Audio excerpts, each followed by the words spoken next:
नमस्कार दोस्तों, हमारे चैनल में आपका स्वागत है। लीजिए पेश है एक और कहानी, ठाकुर का कुआं। जोखू ने लौटा मुंह से लगाया तो पानी में सख्त बदबू आई। गंगी से बोला, यह कैसा पानी है, मारे बास के पिया नहीं जाता, गला सूखा जा रहा है और तू सड़ा पानी पिलाए देती है। गंगी प्रतिदिन शाम पानी भर लिया करती थी। कुआं दूर था, बार बार जाना मुश्किल था। कल वह पानी लाई तो उसमें बू बिल्कुल न थी। आज पानी में बदबू कैसी? लौटा नाक से लगाया तो सचमुच बदबू थी। जरूर कोई जानवर कुएं में गिरकर मर गया होगा, मगर दूसरा पानी आवे कहां से? ठाकुर के कुएं पर कौन चढ़ने देगा? दूर से लोग डांट बताएंगे। साहू का कुआं गांव के उस सिरे पर है, परंतु वहां भी कौन पानी भरने देगा? कोई तीसरा कुआं गांव में है नहीं। जोखू कई दिन से बीमार है।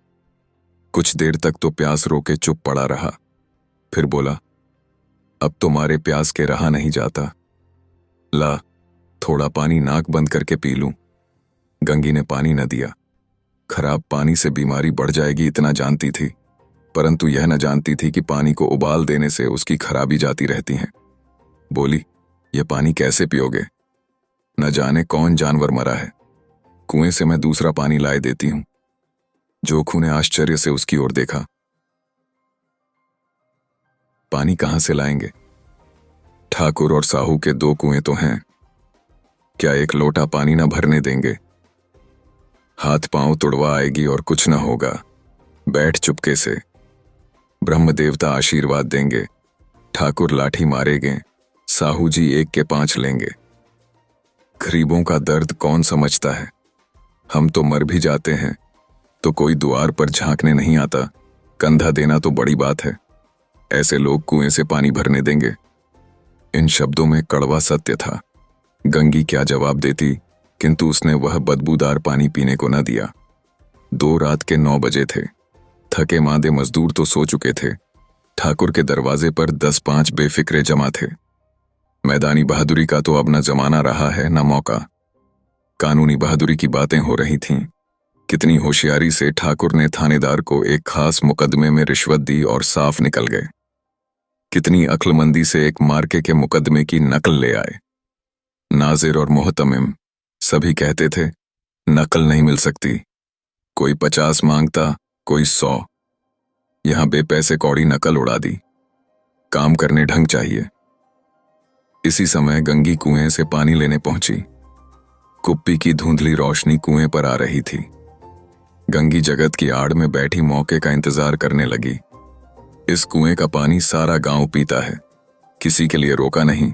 सिर्फ ये बदनसीब नहीं भर सकते। गंगी का विद्रोही दिल रिवाजी पाबंदियों और मजबूरियों पर छोटें करने लगा। हम क्यों नीच हैं और ये लोग क्यों ऊंच हैं? इसलिए कि ये लोग गले में तागा डाल लेते हैं। यहां तो जितने हैं, एक से एक छोटे हैं। चोरी ये करें, जाल फरेब ये करें, झूठे मुकदमे ये करें।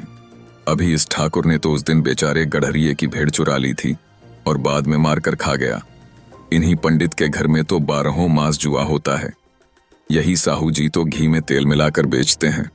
काम करा लेते हैं, मजूरी देते नानी मरती है। किस किस बात में हमसे ऊंचे हैं? हम गली गली चिल्लाते नहीं कि हम ऊंचे हैं, हम मुझे हैं। कभी गांव में आ जाती हूं तो रस भरी आंख से देखने लगते हैं, जैसे सबकी छाती पर सांप लौटने लगता है। परंतु घमंड यह कि हम ऊंचे हैं। कुएं पर किसी के आने की आहट हुई। गंगी की छाती धक धक करने लगी। कहीं देख लें तो गजब हो जाए, एक लात भी तो नीचे न पड़े। उसने घड़ा और रस्सी उठा ली और झुककर चलती हुई एक वृक्ष के अंधेरे साए में जा खड़ी हुई। कब इन लोगों को दया आती है किसी पर? बेचारे महंगू को इतना मारा कि महीनों लहू थूकता रहा, इसीलिए तो कि उसने बेगार न दी थी। इस पर ये लोग ऊंचे बनते हैं।